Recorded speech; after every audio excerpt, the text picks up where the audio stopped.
How you doing? Introduce myself. I'm Derek Ting. I'm a filmmaker. I'm a director, a writer, and an actor. I do sci-fi action films. I did Chuck Norris's final movie. But we're not here to talk about me today. We're talking about some great creators. The Cyberpunk Edgerunners creators are here. Let's get them up. Give a little round of applause, please. We're going to call out Satoru Hama. Satoru, if you wouldn't mind. Yeah! All right, welcome, welcome. And now, Elda Saya.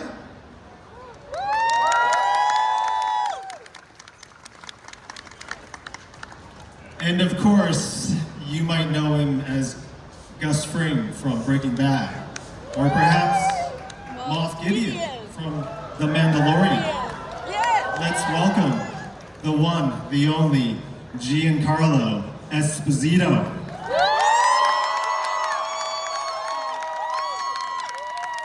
Thank you, Hong Kong. Good to see you. All right, well, let's have a seat here.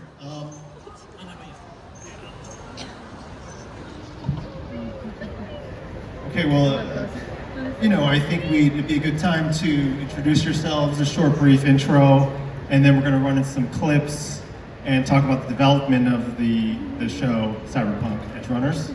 But Satoru, would you like to start? I'm gonna start. So my name is Satoru Homo. I'm one of the producers of Cyberpunk Edgerunners, the anime show. This is actually my first time being in Hong Kong, and this is actually my second time doing this panel thing in English. So please bear with me my English. But I'm also happy to be here. Thank you very much. Yeah.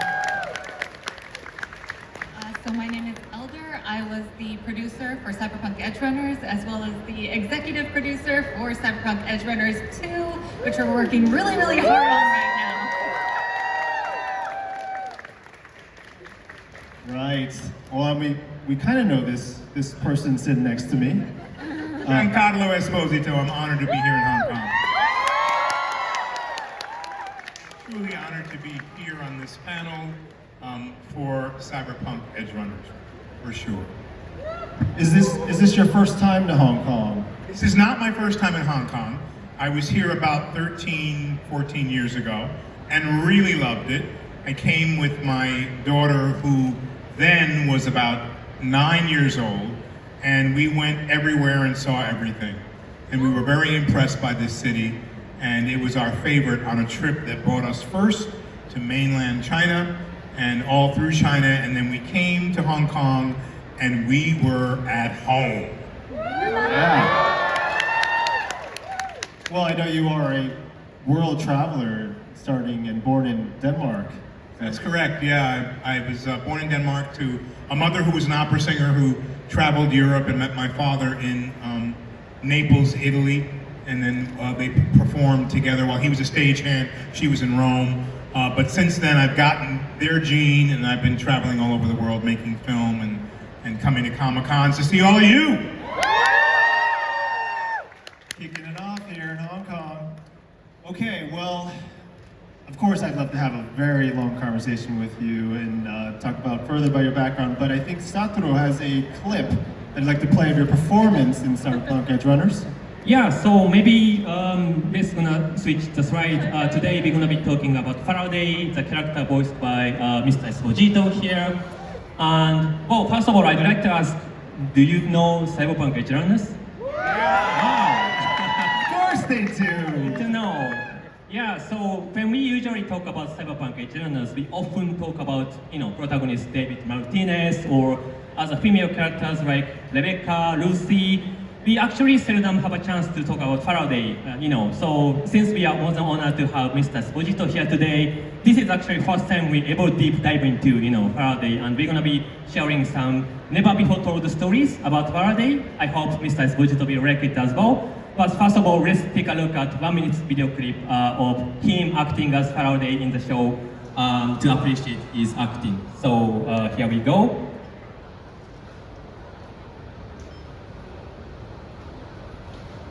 Oops. Okay, yeah, it's awesome.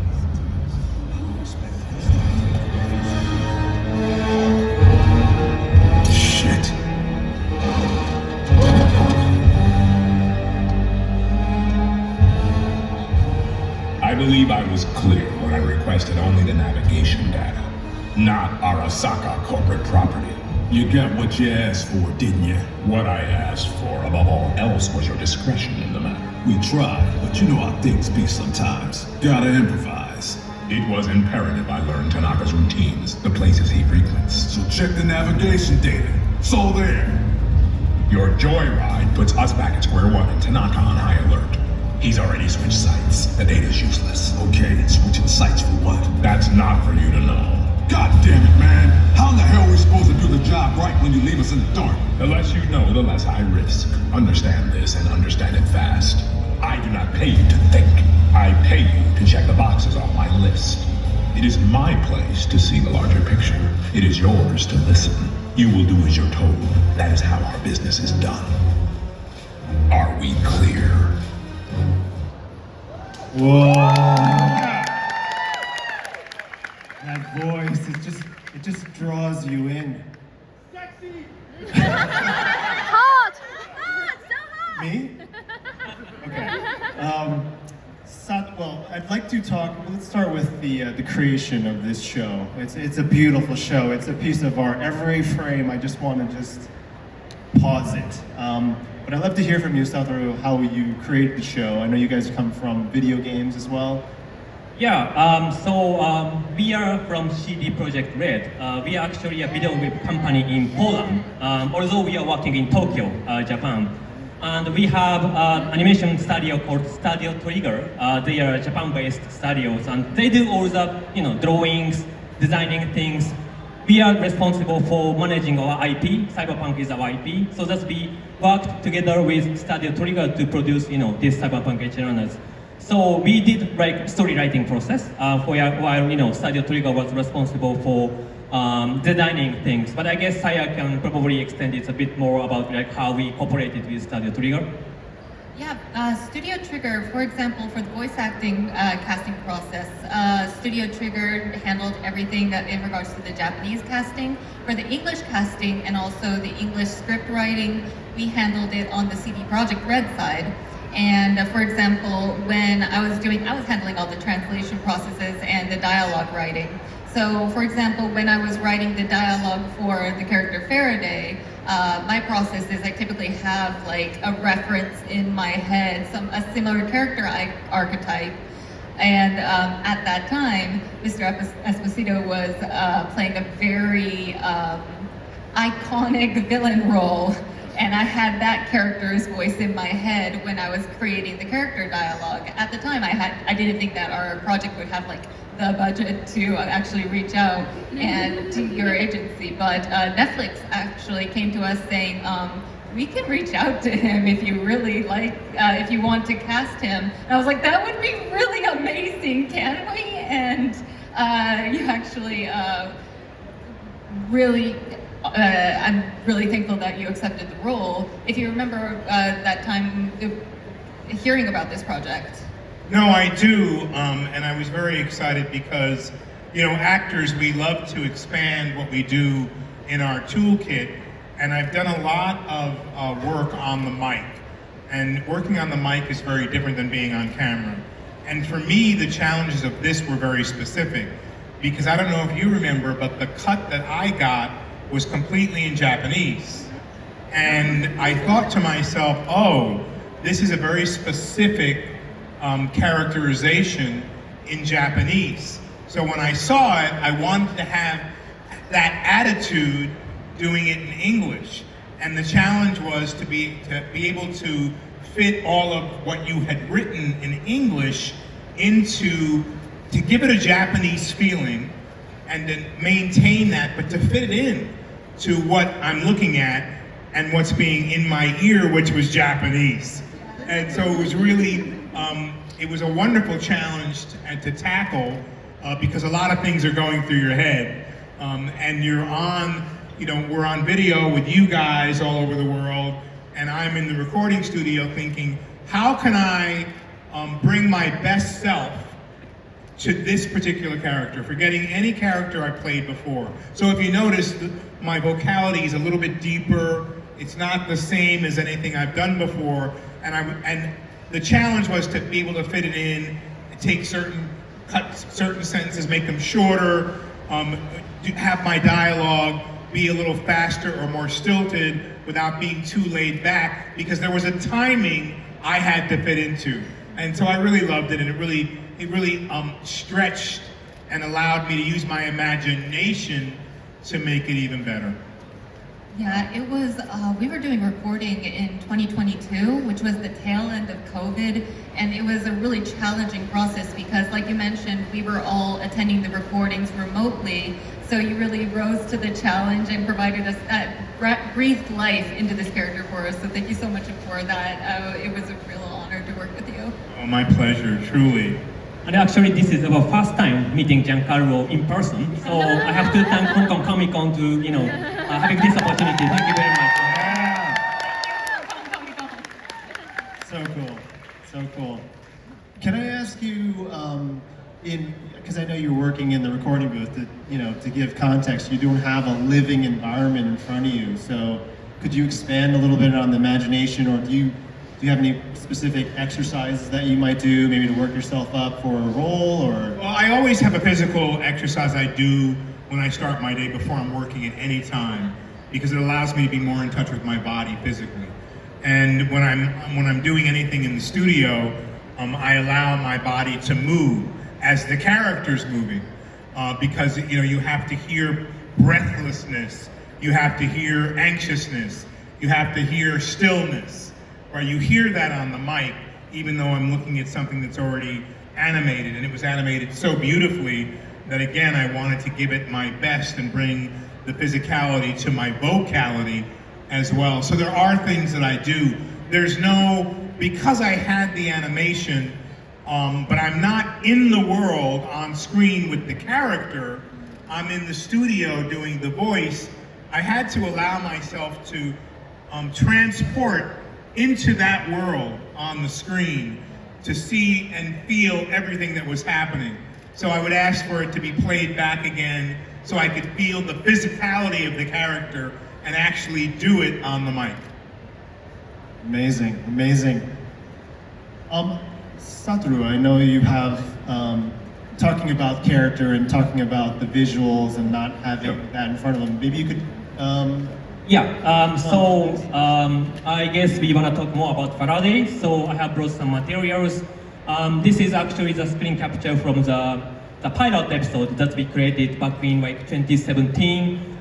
So at CD Projekt Red, we were internally producing a pilot episode. It was 23 minutes long, and actually back then the pilot episode was called The Fixer.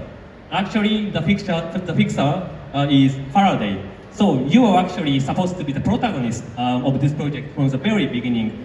And I have brought some more screens here. I guess the screen will switch soon. Did it? Okay, no. Yeah, it's still taking some time to switch my screen. Here. So you're gonna see on the top right corner, this is actually the very first version of Faraday that we had in our pilot episode. This was not created by Studio Trigger, but it was created by CD Projekt. And you see David Martinez on the bottom right corner. He looks like a teenager, right? He was 12 years old in the very first iteration. And then, through multiple iterations and discussions with Trigger, David, of course, resulted in the latest version of David we have. And the lady on the bottom left corner, she's Claire, and maybe you can talk a bit about her. So the female character design you see here was actually the very first iteration of Lucy.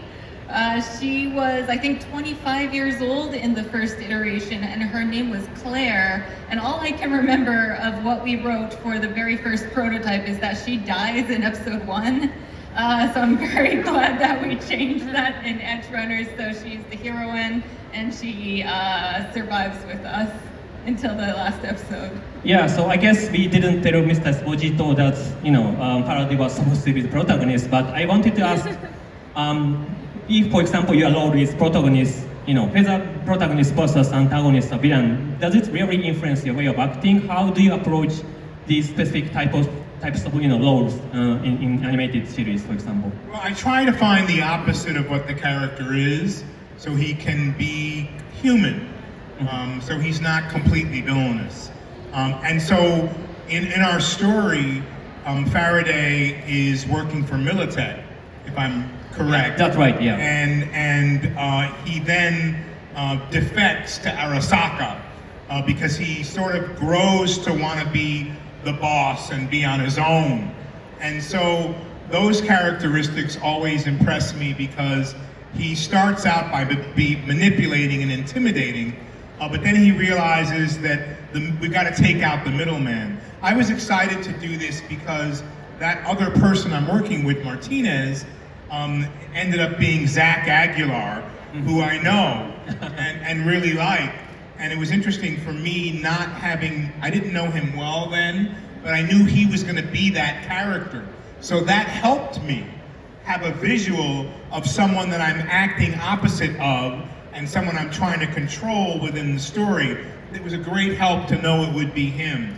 So for me, I try to bring humanity to the character so he's not all bad, that there's something went wrong in his psyche to make him go overboard or for him to be such an outlier in the story.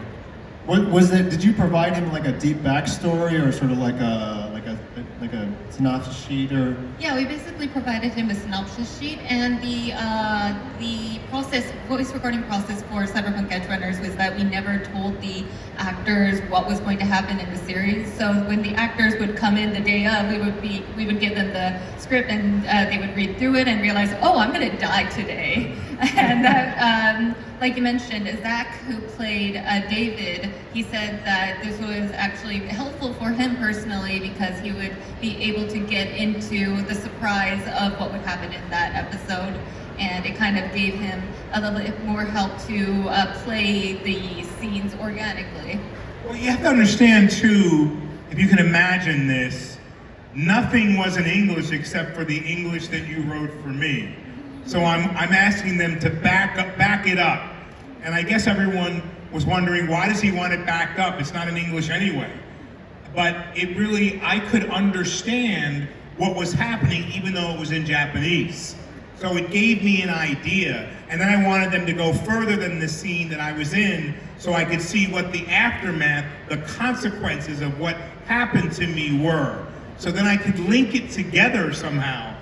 But this was my challenge in it, was that, I'm in a completely different world, in a completely different language, trying to figure out how to voice it in English. And to me, it was a lot of fun. I had a ball doing it. Thank you very much.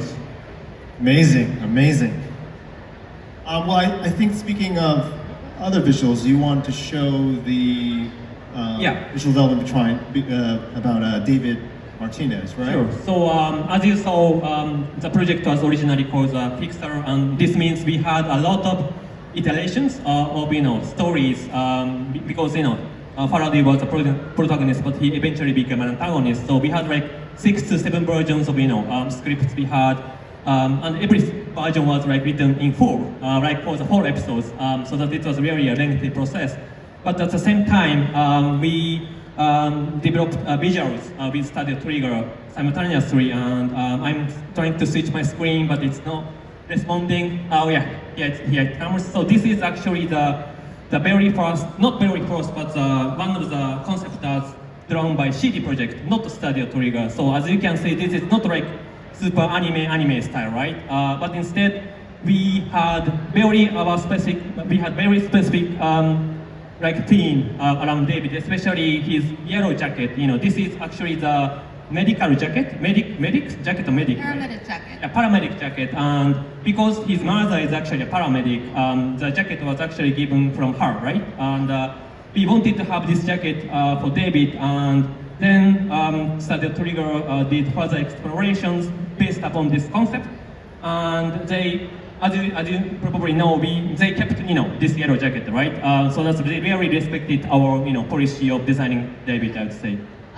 For character designs, we asked Studio Trigger to go ham. Basically, we gave them the briefs for each character. Obviously, they had the scripts already on their hands, so they knew each character and what they looked like. Our character designer for Edgerunners 1 was Yoshinari-san. Yoshinari-san basically went in and just he was able to go free and do whatever he wanted with the character designs. David specifically, we thought it was important that Studio Trigger would be able to kind of get a look at what the CDPR side of the art direction was looking like in the video game. So our character concept designer from the video game designed the very first iteration of David, gave that to Yoshinari-san. Yoshinari-san created this, the guy on the right side screen, and we instantly fell in love with him. We thought he was the coolest guy ever, and Studio Trigger was extremely respectful for keeping our wishes of what we wanted David to look like. So including his jacket, his ethnicity, yeah, they really came in clutch. Yeah, and maybe one interesting, sorry, I'm always trying to see, yeah, it comes. So we had this, you might notice we had an ER logo on the back of his jacket, and this is kind of a symbol for the protagonist, David Martinez. As you can see on the left-hand side, we had like more than 10 versions we produced, right? Yeah, we typically, our collaboration with Studio Trigger is that we don't try to argue with Studio Trigger when they want to do something. We let them handle and take lead on all the creatives. So when Studio Trigger says, we really strongly want to design a character like this, we don't really argue with them. We say, okay, this looks cool, let's go with it. This logo was the only thing that took weeks and weeks and weeks to lock down, because neither of us could agree on what design we wanted to end up with. So this took the longest time. Wow, I love it. I mean, the intricacies and detail and how much you went into development as well is amazing. Even the cinematography, I gotta say, is fantastic. There's a lot of different angles. So it's a visual treat. You have Faraday's. Yeah, so of course, since we have Mr. Esposito here today, we also wanted to show some early concept of Faraday. Mr. Esposito, can you believe this was actually Faraday from the very beginning? Did you see any of this, by the way? I saw very little of it. I saw it on screen and I thought it was really fashion forward. And I thought it was a great idea to have him be a very slick dresser, but have it be a little bit different than a corporate business kind of look. It's kind of like, it throws back to an old style of maybe Yakuza kind of look that is more contemporary. And so I felt like it was a very edgy design. And I quite, was in concert with it. I really loved it. And so it really affected how I voiced the character. And you mentioned the angles as well, like even in the piece that we saw of Faraday, the low angle up is very ominous. So even in what we do as actors in regular movies or TV, you can see it take its place here in animation. It grows, even down to the jacket with the logo. It takes time to find out what it is. You have an idea and you collaborate. But then when you hit it right, everyone seems to know that that's it, right? And it's a great feeling to have when you can be open and collaborative all the way around, because you're trying to do something that is not a copy of anything you've ever seen. You're trying to do something that honors the story that's written. The idea that the story evolves as you're making it is a wonderful thing. Yeah, speaking of angles, I think we have a very interesting difference between live action and 2D animation, which is in 2D animations, let's say we have a conversation scene between two characters, right? And we probably don't need like several angles to shoot this scene. But in 2D animations, because 2D animation must be, hand drawn for every frame.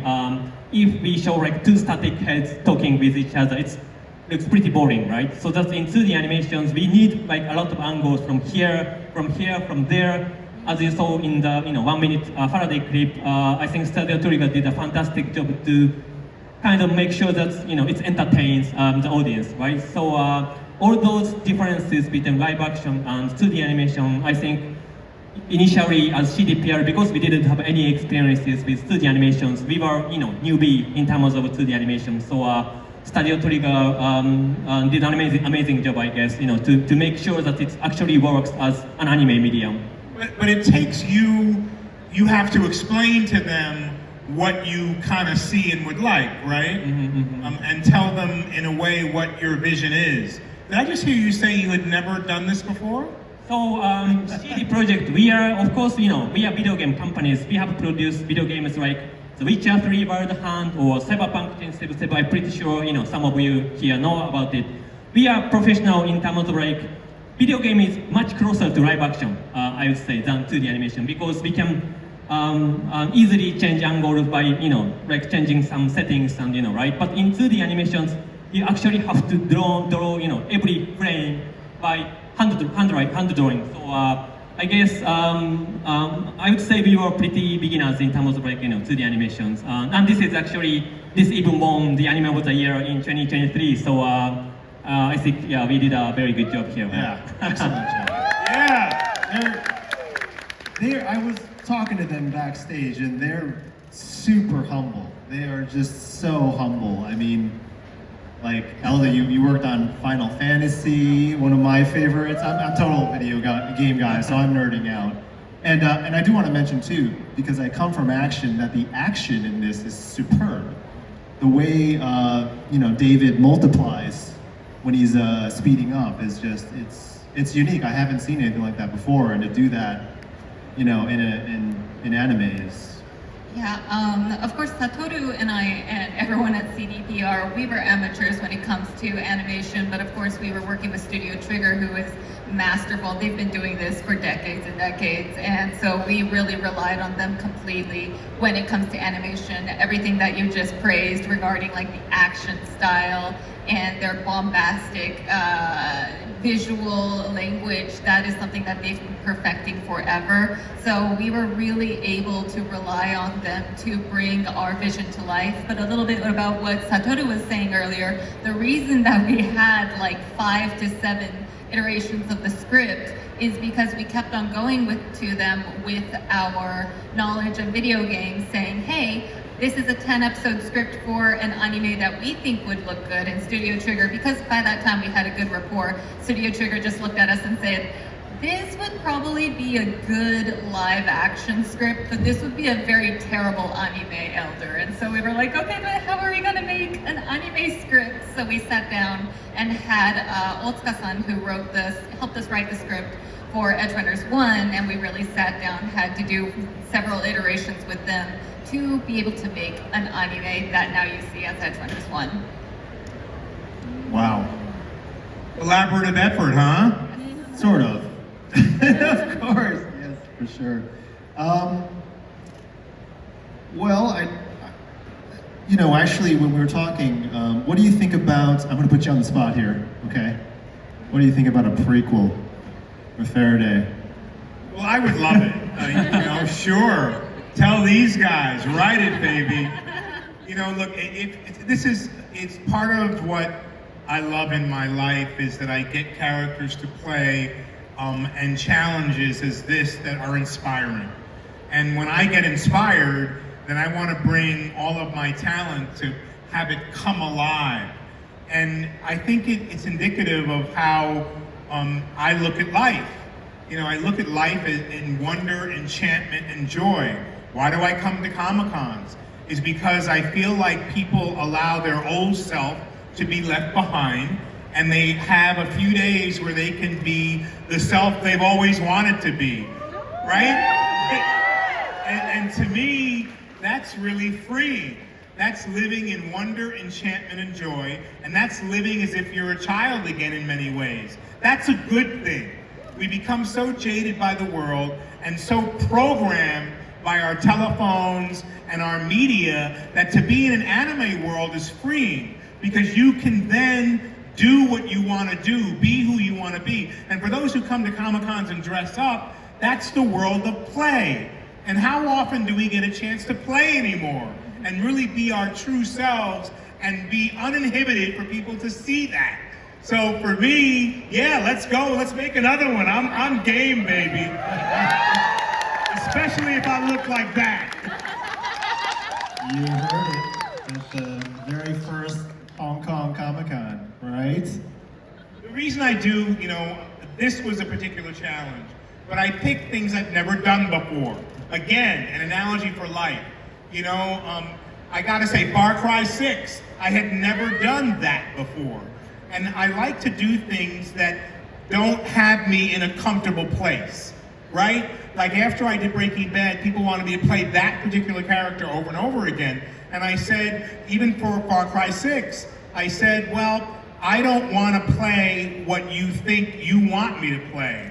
Let me play something else. So I studied dictators, and I went to a different place with that project. I can still play a villain or nefarious character without playing the same guy, especially when I have the opportunity to be in Cyberpunk, which is a whole different project than I'd ever done before. So be uncomfortable and be awkward and accept the fact that that is where the juice is, right? If you do what you've always done, you'll always get what you always got.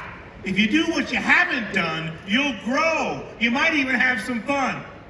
Amazing. Could I ask you what initially sparked your curiosity into filmmaking or storytelling or acting or? Well, I've always been a big filmophile when I was young, and I became less of a filmophile as I became an actor because I didn't want to see everything, because I didn't want to do what I see. Whether you know it or not, we mimic each other. We're mirrors for each other, right? We grow up with our parents, we do what they do, right? My mother used to say, don't do what I do as I say do, right? But you do, you mimic. And so I loved film, and I loved the fact that I could be all of these different people. Then why couldn't I be all these different people in my life? Because you might think then, or call me schizophrenic, right? But who cares? I'm playing out all of my past lives. I'm playing out fantasies and dreams of who I want to be, right? So when you can dream big and you can uplift other people while you're doing it, you've got to find your sweet spot of what that is. I don't care if you're an actor or anything else. You find the joy and the love for it. And I found the love for it really young. And when I found it, I realized I could be free from my own judgment of myself. Wow, that's a big one. Free from the guy when I look in the mirror and go, oh, I don't like how I look today. Free from that guy. Free from feeling as if I'm going to be judged or questioned or not enough, right? All of a sudden I can build a certain kind of confidence in myself because I'm not studying myself so hard. I'm completely involved. When you're completely involved in your life and what you do, as you guys are, there's no question. You know it's right? You feel it. It's what you were meant to do. And that's the feeling you should always have in your life, every moment, every day, every second. Well, I love the energy that you brought to Hong Kong Comic Con, even from the initial introduction at 11. It was definitely energizing for all of us. But we're closing here on the time, so I'd like to leave it to you guys for closing remarks or messages, starting with you, Satoru. Okay, so I hope you guys liked a little bit of behind the scenes stories about Faraday. Actually, some of the elements were never been kind of published, so this is the first time we are revealing secrets about Faraday. Studio Trigger is actually working hard to produce Cyberpunk Edgerunners 2. We are working hard as well. I'm not going to be able to tease anything here today, but the world will know soon about it, so please look forward to it. And thank you for listening to our panel. It was very pleasure to be working with Giancarlo as well. It was just amazing speech. Thank you very much.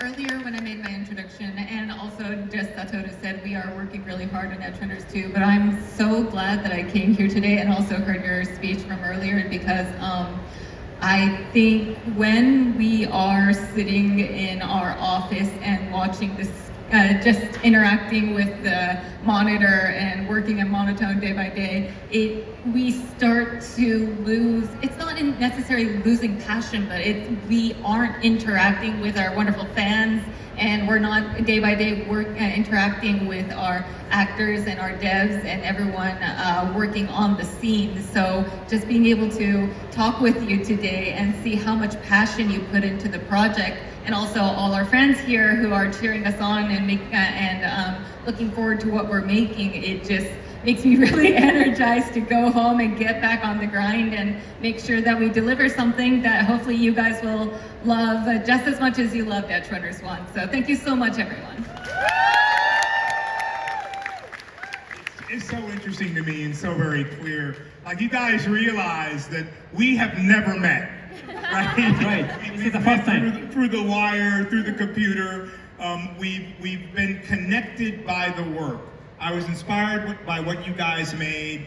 You tasked me with something to do. And then all of a sudden we're together, a disembodied voice, a face on a Zoom screen, suggesting this, suggesting that, all surrounding one idea, right? And so what you say is so very important, to be re-enthused by connection, right? Isn't that what we're talking about? You know, I can't wait for what you do next, because the connection to the material and the story is there. And when it's there like that, you can feel the love and appreciation. And then you're inspired to be able to give your all and connect. It's ideas that forward are what we do in film, in anime, in recording, in dance, in poetry, in music. It's connection to humanity that has it move forward in the way that it does. So when you see something that's pure and real and truthful and honest, know that it's all of us, all of the ideas coming together, all of us listening to each other, all of us trusting each other, that has a project become excellent at its highest level, so that we can all enjoy it together. Wow. Well, I would like to thank the creators of Cyberpunk, Edgerunner. Yeah! Thank you. Thank you very much. They're gonna fly back to Tokyo for some additional work Yeah, flying back tomorrow. tomorrow. And of course, thank you for providing your international perspective, your legendary thoughts and feelings, and for coming to Hong Kong. And we will hopefully see you again. Before we do that, though, too, there is also a gift that I'm told that you are to be presented. It's coming from Oh, wow. this side over here. Here we go. I love gifts. Here it comes. Oh my gosh. What you got? What you got, baby? Oh, wow. Oh my goodness. Oh, wow. Come around here. Come around here. Who are you, gentlemen? Introduce yourself. My name is Walter McDaniel. I'm the artist for Deadpool. Love it. Nicholas Mayrand from Stain Pop Shop. I love it. And you have something I want.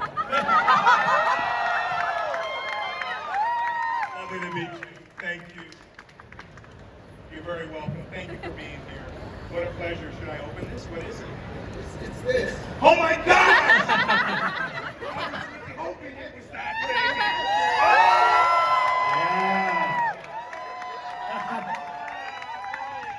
I love it, and it's carryable. Thank you so much. Always good to be armed. Fantastic. Shall we hold for a picture right here? Yeah, just. You have to hold it. Okay. Okay. Here we go. Yes, we all together. Yes, please come. Okay, Wow. yes, please. Okay, okay, just a little bit. Okay, Okay, that's nice. fine. Center. How about I Yes, cut his one more. head off? Okay, okay. Okay, Lucas. Okay, center.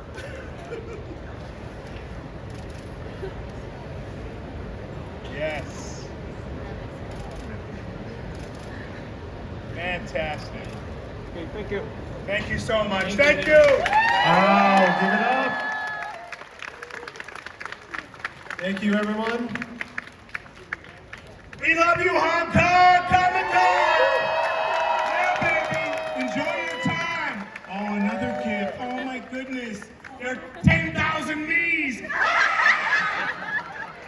Wow, thank you. See me at my table. I can sign something for you. This is a beautiful bouquet of Giancarlo. Did you make this? Wow, come here. What's your name? My name is Real. Hoping you have a good days in Hong Kong. Hoping you will be happy forever. Oh, this is really, thank you. This is really beautiful. Thank you. Thank you so much. I love you.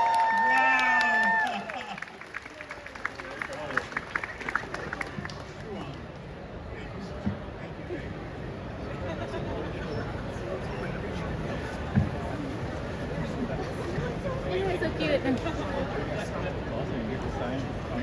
Yes, come. Okay, yes. Okay, hold on. Yep. Hold on. Okay, here goes. Yes, one more, hold on. All right, beautiful. Thank you. Over there too, you got us here? Faraday, baby!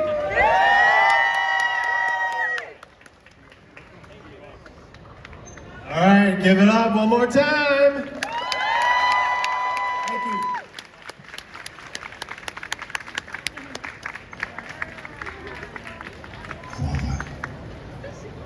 Did you get